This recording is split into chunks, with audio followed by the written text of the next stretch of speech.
What's up, y'all? Good morning. Welcome to 2017. If you're here, congratulations. You're doing something right, and you have good fortune on your side. Because there are a lot of people who would love to be here right now who are not. So count your blessings and be thankful and enjoy and live your life to the fullest. Today's message is about keeping it real. So there are a lot of people who do various forms of fitness, and pretty much everybody who enters the gym thinks that they're really getting it in terms of the workout. And frankly, most people are just not, period.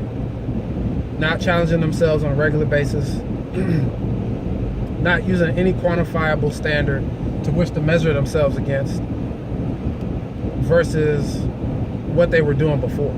So basically, a lot of people don't have any measure to which to gauge their progress or their improvement. And so basically, if you're not getting stronger or faster, or have some way to tell if you're in better shape, you're basically not getting in better shape, or you're not likely to be getting in better shape. You're very, very, very unlikely to actually be making improvements. And so people wonder why they don't see improvement. And frankly, if you're doing the exact same thing, you're running the same speed, you're lifting the same amount of weight, you're doing all the same stuff at the same speed as you were a year or 2 or 3 ago, you haven't really made much improvements, and you can't expect your body to change accordingly, especially if you're not, eating better. You haven't done anything better than you were before. Now, this is for people who have goals that are beyond where they are now. If your goal is just health, that's stage 1. Working out regularly, monitoring what you eat, that's stage 1 of health and wellness. But there comes a point where you have goals, whether they're physical in terms of your appearance or whether they're performance-wise, and that's going to cause you to have to challenge yourself outside of your comfort zone. So what you need is periodic and regular periodic challenges of your fitness, or test of your fitness level, or your strength level, your conditioning level, whatever it may be. Can be combinations of all of the above, because you're faster and stronger, then you have a chance to be leaner and fitter. So whether that be me personally, I like to combine them. I like to have something where I'm testing my strength. I like to have something where I'm testing my endurance. And then I like to have something where I'm testing strength and endurance at the same time. So that can be, for endurance, you can run a mile or 2 miles or 5K or 10K, whatever it is. For your strength, you're doing weight, specifically, usually for guys, you're doing like max or something like that. And then you have your muscular endurance. It's kind of a combination where you do like some cardio, like burpee challenge or box jump challenge, or even weight over time, where you're not doing maximum weight, but you're doing a specific weight for as many times you can in a period of time, or as many times as you can, and as quickly as possible. Now, the key with these things is, all these things, is not to get sloppy and you lose your form in order to go faster.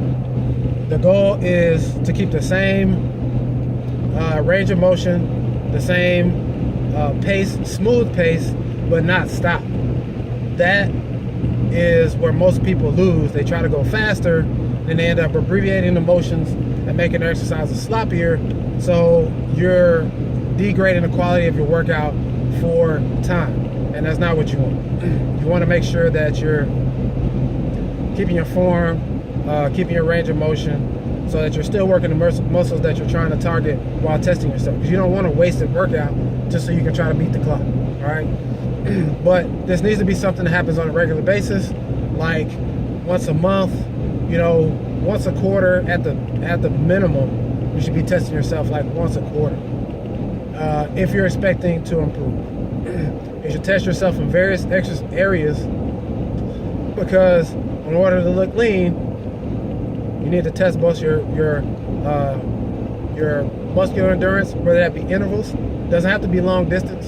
It can be intervals of 400-meter intervals, and trying to hold a consistent time. Like you run a minute and 10-second intervals for 400 meters. Keep the same amount of rest in between, and then the next time you try to run like a minute and 7 or something like that. And you'd be surprised how a small improvement over the course of several reps is a big endeavor and a big challenge for you. So keep that in mind.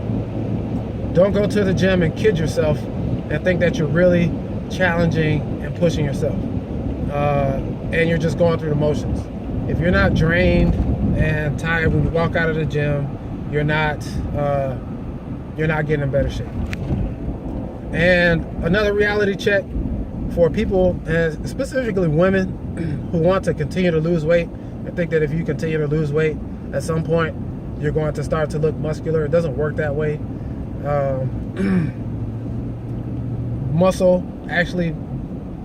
Adding muscle to your body actually adds weight, and you have to consider that just getting skinny and skinnier and skinnier and skinnier is not going to make you look leaner and muscular, or better even.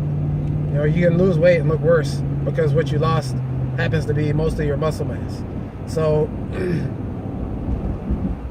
don't focus entirely on losing weight. You get to a certain point, like when your BMI is near the low end, like I said, for women, if your BMI is like 21, 20, 21, 22, stop focusing on losing weight. There's not really much weight left to be lost, and you have the wrong conception in your mind that if you continue to lose weight, that you'll somehow look better and leaner. And that's not necessarily the case, because you don't have anything really left to lose but muscle. And in order to burn the existing fat that you have to target those areas with actual muscle, which may actually cause you to gain a little weight. Now, if you're overweight, if your BMI is higher and you're overweight not due to muscle mass, that does not apply to you. It applies to a certain group of people who continue to think that they should be skinnier and skinnier until they disappear, and at some point they're going to look muscular. So keep that in mind, guys, and just be happy, man, that you made it to 2017. Make the most of it, enjoy it, and push yourself beyond what you've done before. There's always improvements to be made, regardless of how much older you are. There's improvements. You can find some way to improve, or at least to maintain. Don't just settle for getting older and slower and worse at everything. And don't make excuses for your age. All right, you can be better, or at least as good as you were up to 5 years ago, if you put the right amount of effort and work into it. All right, there's White signing out. Holler at you guys in the next video. Peace.